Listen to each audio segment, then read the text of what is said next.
Papa Diacre Atei biso lelo, Papa Théophile Kitane. Atangeli biso mokanda biso melobi esengo. Ezali na baoyo ndenge nini okokotela na kati na ndako ya Tata Nzambe. Ndenge nini tokofandela na kati ya ndako ya Tata Nzambe. Batata na ba maman tango lamuki na tongo. Dans la réalité, mon dimi, il faut se préparer déjà samedi. Ndenge nini ukoyela na kati na ndako ya Nzambe. Mon dimi bandako se préparer dimanche té. La preuve année que le barato repassé bilamba samedi. Et spirituellement, tout ça pour se préparer ndenge nini. Pasi na biso ekanga melinde wana tozali koyela na ndako ya Nzambe ndenge nini.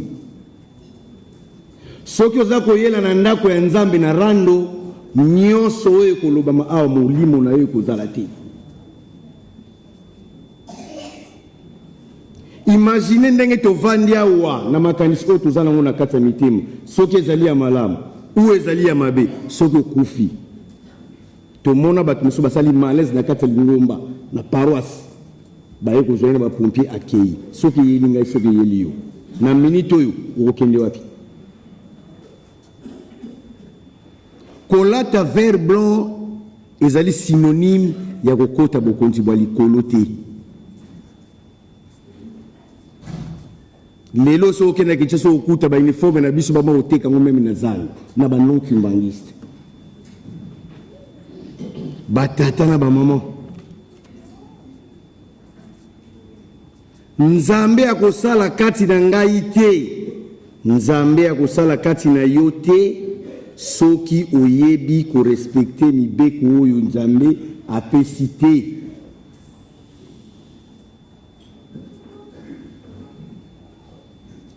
Papa Diacre atangeli biso pona okena mbangu apesi biso mokanda ya Josué.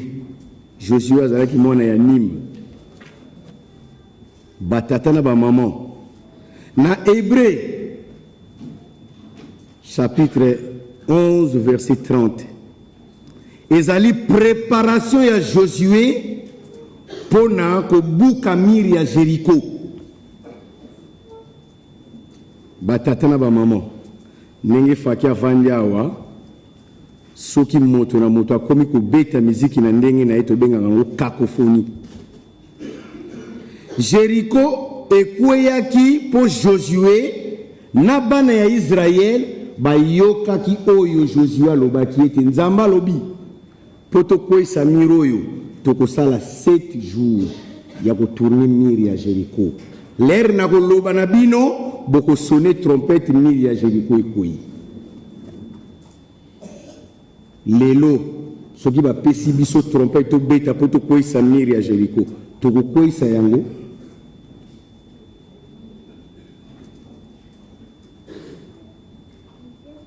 Est-ce que toko koka koisa miri ya Jéricho?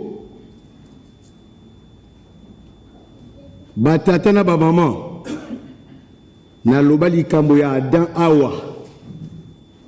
Nzambe asali biloko nyonso na mokili asali Adam. Adam tango akomi moto atuni qui suis-je? Ndeko na ngai esika ovani mituna ozali nani? Ozalaka nani to ozali nani? Adam atuni qui suis-je? Nazali nani? Yo ozali nani? Amituni, pourquoi suis-je ici? Oye kosala nini awa? Awa. Quel est mon rôle? Mutuna na ya misatu. Rôle na yo zalaka nini? Nazali nani? Nazo sala nini awa? Rôle na ngai ezali nini? Batata na ba maman mituna wana soki tobani ko tuna yango na mituna biso mikolo nyonso tu moto poya koloba na likambo ako réfléchir.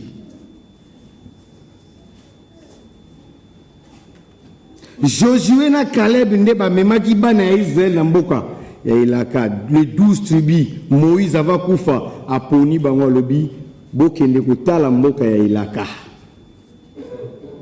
Bakei bango nyoso toyeri bazongi batindaki bango bakende kotala mboka ya Elaka.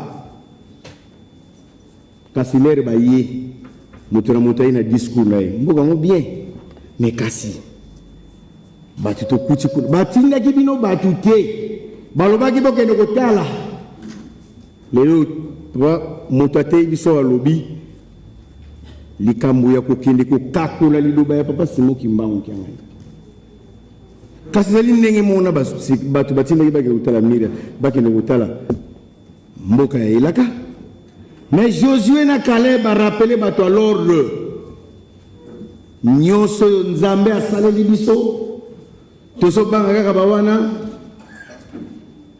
na nyonso yo nzambe asaleli yo boni bakufi na mai bakomi awa te boni bakufi na désert po bakoma awa.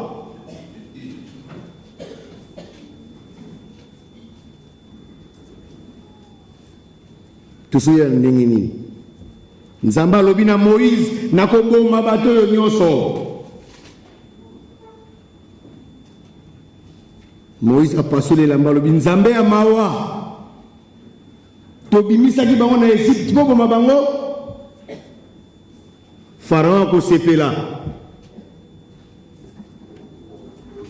me nzambe lokola sa bimisaki liloba na ye alongoli Moïse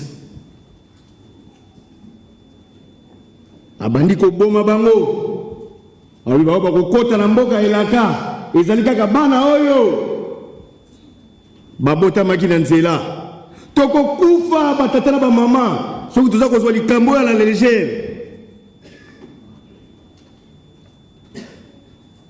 bakota kite total la papa Simon Kimbangu kiangana lobaki fini la récréation. Makambo ya malamu ozalaki kosala même ya mabe ozalaki kosala so babi fini la récréation même ezalaki bolamu même ezalaki mabe il faut tika mais toujours continuer toujours mituna pété compter à 0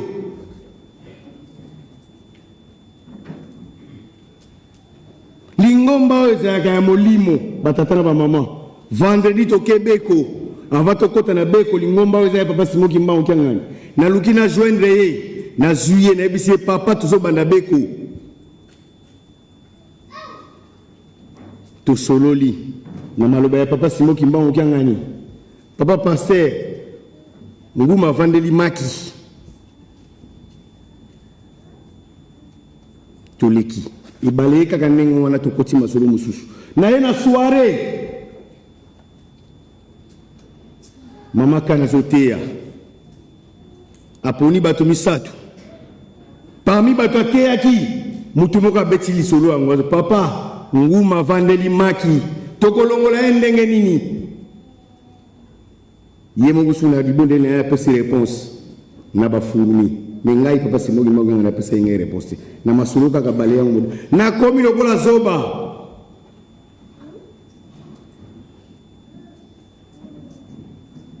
Batatana ba maman nzamba yebisaki Moïse mema bana Israël na mboka Elaka ezalaki épreuve ko nzamba tiaki bango kende na bango na désert na loba watango nyonso désert za synonyme ya épreuve eloko moko yoko yela yo te soki nzamba apesi permission te il faut tozalaka na kondima. Mais kozanga kondima yango wana tozali koluka toujours ba coupable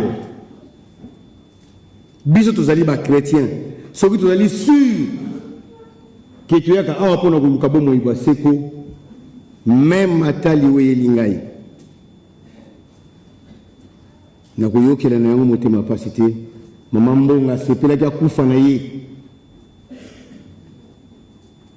ebongo biso lelo ebongo ngai na yo lelo batata na bamama tokonoka lokola mvula te ezali likambo ya foi ya kondima. Job alobaki nzambe ya mawa na ntango nyonso tu oyo na kotraverse épreuve oyo eloko ya motu ya nasengi batela kondima na ngai. Tozotala même kondima na biso te. Dimanche passé papa mvula ti alobaki awa asambelaki tozalaki awa tokomi kosala na mabe na facilité. Moto azali koteya, moto azali koloba du fait kokoti na bonzoto na kati ya etonga nyonso to moto alobi ya malamu moni yango te otozela kaka mabe moko mpo loba nasali boye mpo alobaki boye. Au moins, il y a un juste à quel point a justifié ma bé au Yadosala. Dimanche na lobaki awa moto oyo asala vodor ezali Aaron. Exode chapitre 32. Aaron azalaki frère, grand frère ya Moïse. Mais du fait qu'il y a que yé aza Aaron, alingaka sala rôle na yé Aaron na ya Moïse. Moïse a kena mosi na ipo noko zamibeko, Aaron na Datan. Boke noko tanga yango. Baye koloba na Aaron mais Moïse. Aaron bibo longo là-bas, biloko mato ibo pesa. Tout ça la vaudor. Aaron, frère propre à Moïse. Moïse a dit mon asuka. Moïse, tant outi koza mibeko. Aiko kuta vodora salimu. Abwaki mobeko mibeko panzani vodore panzani. A béni frère Aaron. Mais mon frère, nini osali Aaron wangani. Habité. Nazoki kaka babiloko na bango matoi makambo na loba na biloko komami na Bible ndeta muto bwaki kaka boye fodore bini awangani même mabe oyo moko asali ezali facilité na lobaka yango awa moto azosala mabe ntango akokoma kaka na épreuve ndako yebaki nasali mabe kaya boma frère na ya Abel asereraki compte na yango te na lobela yango awa. Il s'est rendu compte qu'après avoir consommé,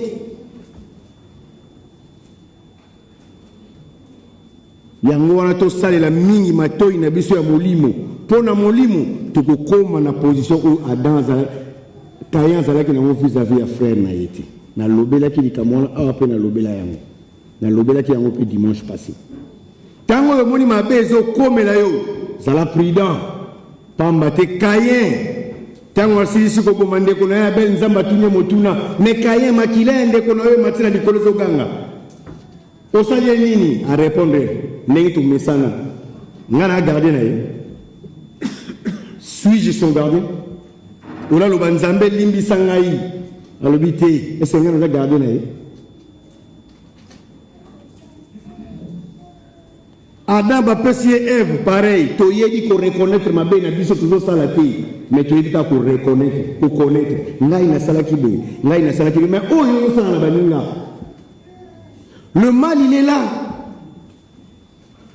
tout ça l'effort biso peut ba na ko reconnaître que ana sali ma be parce que le plus long voyage à faire ce n'est pas de faire un pas mais de faire le tour de soi-même ya ko yeba ba capacité na yo ya koyeba ba faiblesse na yo to silisi na kuma tata mpe molimo santu amen batata na ba mama to leki na vie na biso ya paroisse nenge papa diaka osi kolobao to bengi saki mabondeli ko bana na nkamba Yerusalemi papa simoki mongo na sengaki mabondeli mais ce qui est triste, tous les 15 personnes. Na likambo tata nzambe na lobaka même na ba jeune na Ijiki Moïse azalaki na ye moko kono ki misaba na Israël. 600 000 personnes balandier. Même si vous avez moko, les Cambodges Nzamba lobaki na osala yo sala kaka. Cause la te beaucoup mebele. To se retrouvaki 15. To salaki autre ko sala pona biso. Mais ce qui est là pour le zali, j'ai été choqué.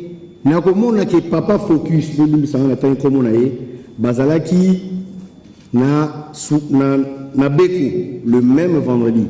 Le papa focus to vendaki na Beko de 19h 22h30 je crois a démarrer voiture na a accueillir Beko na bango ya jeteki. Pour nani ne bisoté.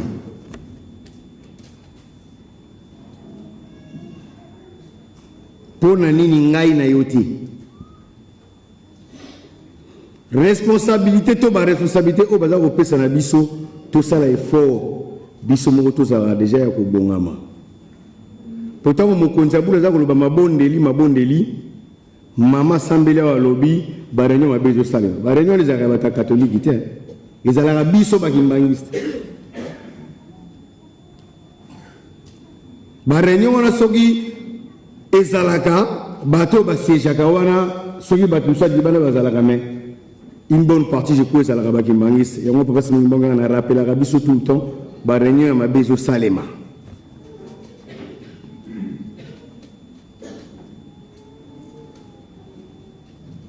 biso nyon surtout tozali ba payate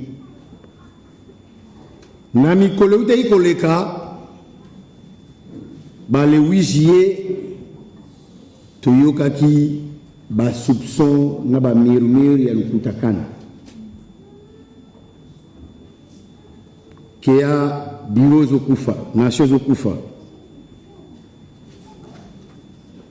et c'est Pelisaki Mokondiaboule atia makamwana en vigueur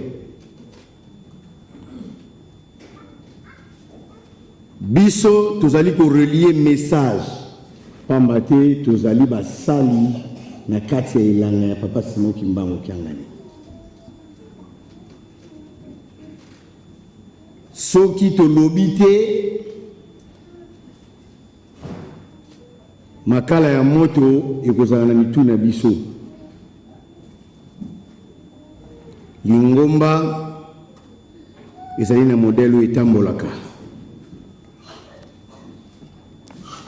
Lingomba ezali na mokonzi papa Simon Kimbangu Kiangani azali kotinda biso misala na kobenga kwa kosta kotangela biso ba lettre o ezali awa mais avant tanga yango to sala rappel na ba maman na biso nyonso tu na likambo etali pulaye mikola likambo pulaye ezali kokusana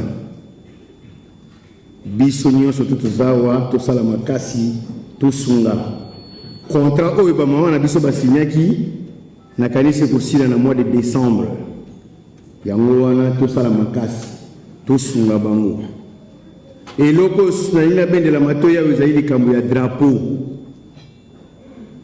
ya ba pied gauche ezalaka ya ba pied gauche te ezalaka ya lingomba drapeau ezalaka ya lingomba yango wana topeselaka yango respect pamba te ba retour na yango ezali kozonga ezali malamu mingi te soki drapeau ekoti soki nzoto za makasi te oui mais soki nzoto ezali makasi telema mokonzi ya bule nde atiaki yango ayebi pourquoi drapeau eza na symbole makasi yango wana toyekolisa bana drapeau oyo bana ya Israël babikaki na yango tango bakomaki na période banyoka bazali koswa bango bokende kotala histoire wana pour comprendre pourquoi drapeau yango wana toyeba ko respecter soki balobi ko telema to telemi ezali très important mapamboli tokozwela yango awa malédiction mpe tokozwela yango kaka awa bato nyonso to bakoti awa misusu baye mpona kobikisa milimo misusu mpe baye mpona kotala oyo aza faible amemi okei moto na moto azala mayele bakongo baloba walongwe ngango wanu kaizako papa kosa tangela biso ba décision oyo mokonzi abule na kombo ya tata mwana pe mwana mosantu tokotanga mokanda ya liboso ekomami boye décision numéro 063 bar EGSSK bar CS bar 01 bar 12-SC bar 2024 du 13 novembre 2024 portant suppression de toutes les structures nationales au sein de l'église kimbanguiste dans le pays où il n'existe pas de collège exécutif national et l'abolition pure et simple du poste de chargé de mission au sein du cabinet du chef spirituel et représentant légal. Le chef spirituel et représentant légal de l'église kimbanguiste, vu la loi numéro 004/2001 du 20 juillet 2001 portant dispositions générales applicables aux associations sans but lucratif et aux établissements d'utilité publique, vu l'ordonnance de justice numéro 02/149 du 1er décembre 1960, accordant la personnalité juridique à l'association sans but lucratif dénommée Église de Jésus-Christ sur la terre par son envoyé spécial Simon Kimbangu, tel que modifié à ces jours.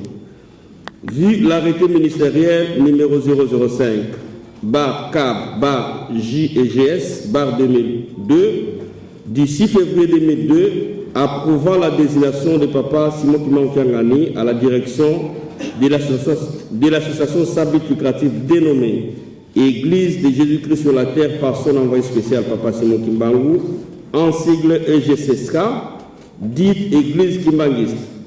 Vu le statut de l'Église de Jésus-Christ sur la terre par son envoyé spécial papa Simon Kimbangu, en sigle EGSSK, dite Église kimbanguiste, tel que modifié à ces jours, vu le règlement intérieur de l'Église kimbanguiste tel que publié le 17 juillet 2007, spécialement en son article 24, où il est stipulé que les chefs spirituels et représentants légaux exercent le pouvoir spirituel, administratif, discrétionnaire et illimité au sein de l'Église kimbanguiste, et en son article 25 qui dit « Seul le chef spirituel et représentant légal édicte des normes obligatoires par voie de décision, des circulaires ou des lettres pastorales, vu les résolutions de l'Assemblée générale tenue en Kamba, Nouvelle-Jérusalem, du 25 au 31 décembre 1961, spécialement en ses articles 13 et 14, vu les résolutions de l'Assemblée générale extraordinaire tenue en Kamba, Nouvelle-Jérusalem, du 7 au 21 octobre 2002,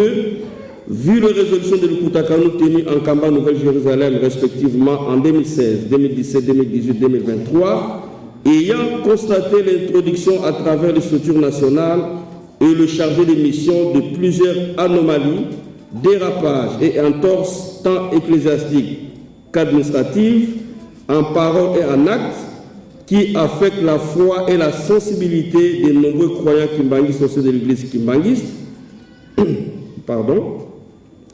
attendu qu'il est impérieux de redresser, d'uniformiser, d'harmoniser et de redynamiser le fonctionnement de l'église de Jésus-Christ sur la terre par son envoyé spécial papa Simon Kimbangu, et GCSK en sigle, tant sur le plan ecclésiastique administratif, un siècle et 3 ans après la lumière des dispositifs de recommandations issus de l'Assemblée générale extraordinaire de Kotakanu, tenue en Kamba, Nouvelle-Jérusalem, du 12 au 23 juillet 2024, vu la nécessité et l'urgence. Décide. Article 1. Toutes les structures nationales existantes au sein de l'Église de Jésus-Christ sur la terre par son envoyé spécial Simon Kimbangu et GCSK, ainsi dans les pays où n'existe pas le collège exécutif national, notamment les postes de pasteurs nationaux délégués, des directeurs et présidents nationaux de mouvements, associations, services, groupes et unités de production sont supprimés. Article 2. Toutes les paroisses kimbanguistes dans le pays où il n'existe pas de collège exécutif national redeviennent à leurs anciennes formules de dépendance directe en Kamba, Nouvelle-Jérusalem, dès la publication de la présente décision. Article 3. Les directeurs et présidents nationaux de mouvements, associations, services, groupes et unités de production concernés sont priés de mettre à la disposition de leur direction générale les rapports financiers et patrimoniaux de leurs structures respectives. Par conséquent, les responsables paroissiaux de toutes ces structures dépendront directement de leur direction générale. Article 4. L'abolition pure et simple du poste de chargé de mission au sein du cabinet des chefs spirituels et représentants légaux. Le chef spirituel et représentant légal désignera, en cas de besoin, une personne devant accomplir une mission circonstancielle et non permanente dans le temps et dans l'espace. Article 5. Sont abrogées toutes les dispositions antérieures et contraires à la présente décision. Article 6. Les directeurs du cabinet du chef spirituel et représentant légal de l'Église de Jésus-Christ sur la terre par son envoyé spécial, Papa Simon Kimbangu, est chargé de l'exécution de la présente décision qui entre en vigueur à la date de sa signature, fait en Kamba le 13 novembre 2024. Signé le représentant légal, Papa Simon Kimbangu, chef spirituel. Mukanda Yami Bale. Nkamba le 16 novembre 2024, numéro 350, barre EGCSK, barre DC, barre 12-SC, barre 2024. Transmis copie pour information au Sa Divinité Papa Simon Kimbangu, chef spirituel, représentant légal de l'Église kimbanguiste. Conseiller direct du chef spirituel et représentant légal de l'Église kimbanguiste en charge de l'administration et finances, tous en Kamba, Nouvelle-Jérusalem. Conseiller au cabinet du chef spirituel et représentant légal de l'Église kimbanguiste résident en République française, tous. Aux révérends anciens pasteurs nationaux délégués de l'Église kimbanguiste, mesdames et messieurs les présidents et directeurs nationaux des mouvements, associations, services, groupes et unités de production, tous. Objet notification. Révérends anciens pasteurs nationaux délégués, au nom du Père, du Fils et du Saint-Esprit, nous venons par la présente vous adresser nos salutations fraternelles et vous informons que Sa Divinité Papa Simon Kimbangu, et vous informons que Sa Divinité Papa Simon Kimbangu Kiangani, chef spirituel et représentant légal de l'Église de Jésus-Christ sur la terre par son envoyé spécial, Papa Simon Kimbangu, a décidé de supprimer toutes les structures nationales existantes au sein de l'Église kimbanguiste dans les pays où il n'existe pas de collège exécutif national, notamment les postes de pasteurs nationaux délégués, les présidents et directeurs nationaux des mouvements, associations, services, groupes et unités de production, par sa décision numéro 063 bar EGCSK bar CS bar 01 bar 12-SC bar 2024 du 13 novembre 2024, dont vous trouverez copie en annexe de la présente. À cet effet, le cabinet du chef spirituel et représentant légal vous prie de mettre à sa disposition avant le mercredi 19 novembre 2024 les rapports financiers patrimoniaux tout en réservant copie aux pasteurs paroissiaux. Aussi, nous référons à l'article 01 de la décision susdite et en application de cette disposition, il est précisé que sans distinction, le mouvement, association, services, groupes et unités de production sont tenus d'évoluer dans leur paroisse d'appartenance afin d'appuyer et de consolider l'évangélisation de cette dernière. C'est pourquoi les anciens présidents et directeurs nationaux de toutes ces structures respectives sont priés de souscrire à la dite décision ainsi que d'en accepter sans tergiverser toutes ces dispositions. Cependant, les répétitions communes sont encouragées, voire recommandées, afin de renforcer l'esprit d'unité et d'harmonie dans les prestations. De même, les paroisses pourront regrouper le fanfare de chaque circonscription ecclésiastique lors des grandes fêtes ou d'autres manifestations à caractère international. Nous vous en souhaitons bonne réception au nom du Père, du Fils et du Saint-Esprit. Signé le directeur du cabinet, le révérend Landou Ndombas, pasteur. Nakomba tata mwana pe molimo santu, amen.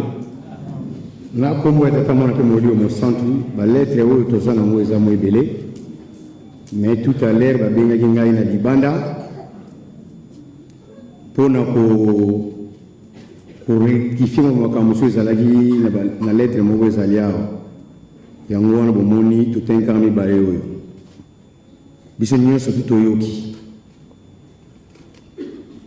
toza pe na commentaire ya kosala te biso totangi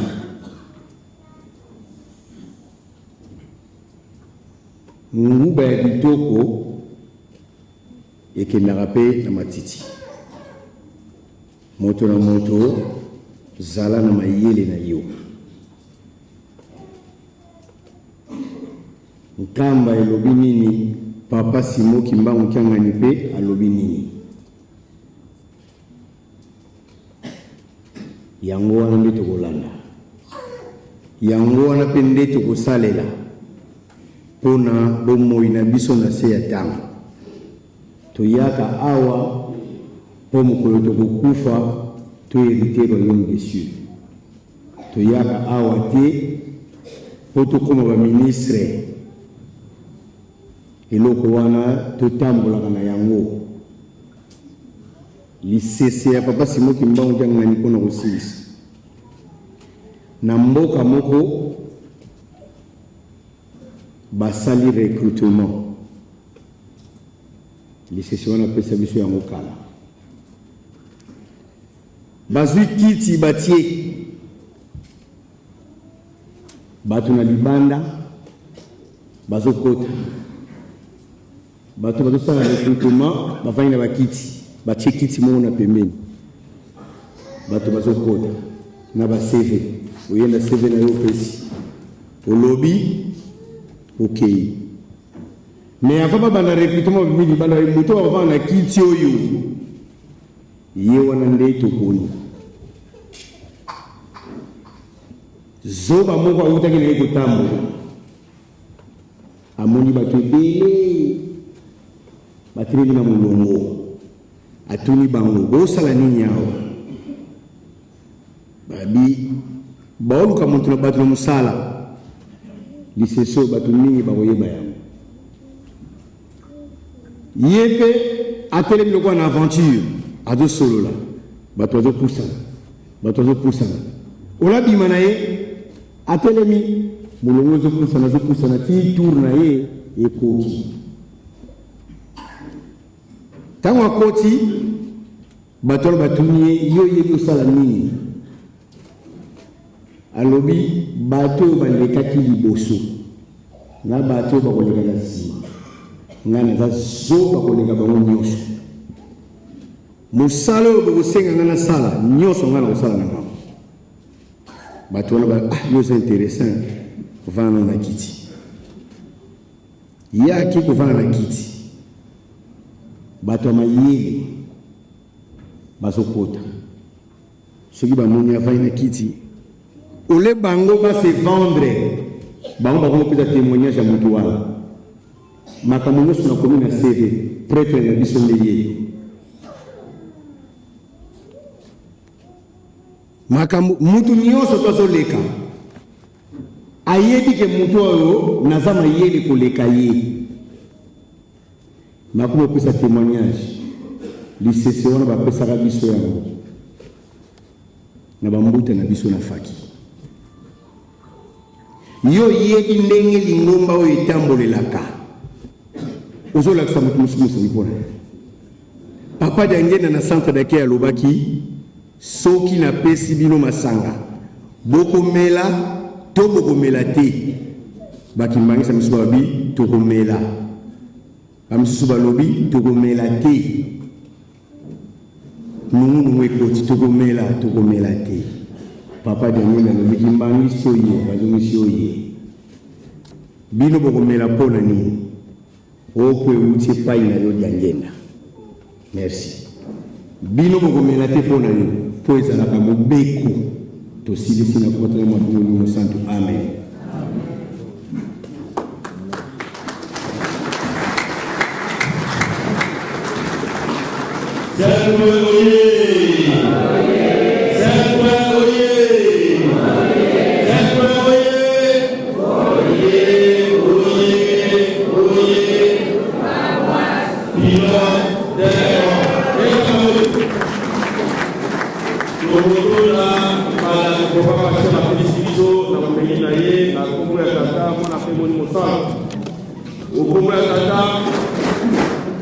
ya mwana